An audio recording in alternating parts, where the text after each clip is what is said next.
High বন্ধুরা, আমার ভাইস্তের বিয়ে বলে কথা। তো ভাইস্তে গোবারে তাই পড়লাম আমার গাড়িটা নিয়ে। গাড়িটা সুন্দর করে ভাইস্তারা সাফা করে তারপর দিয়ে ফুলগুলো সুন্দর করে লাগায় নিল। তো আপনারা কমেন্টে জানায়েন গাড়ির ডেকোরেশনটা কীরকম হয়েছে, ফুলগুলো সাজানি কীরকম হয়েছে। তো ব্ল্যাক গাড়ি মানে কালা কালারের গাড়ি, তার জন্য মানে সৌন্দর্যটাও তো একটা ভাসি ওঠে না, সাদা গাড়িতে সৌন্দর্যটা বেশি ভাসি ওঠে। চীনা হোক পুরো ভাস্তিক নিয়ে পাইলাম শ্বশুর বাড়ি। আর পরে তো জানেনই বিয়ে বাড়ি একটা গেট ধরে নিয়ে তাকি একটা থাকে। তো এই ভাইটা অল্প বেশি ফটো করতেছিল, তার জন্য উচিত শিক্ষা একটা দিয়ে দিয়েছে আমার বড় ভাইয়ে।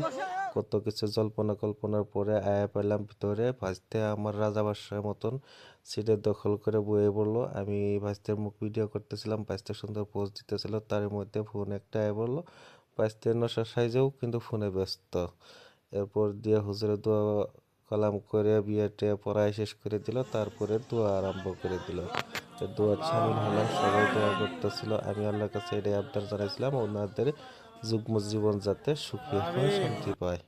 তারপর দিয়ে খানা দানা আরম্ভ হয়ে গেল। তাই আমগো থেকে ভাই ভাইস্তে যেগুলো আইসে সুন্দর করে বহায় ওনাগো বাড়ির থেকে পরিবেশন করতেছে, আমি দেখাশোনা করতেছিলাম, ভিডিও করতেছিলাম।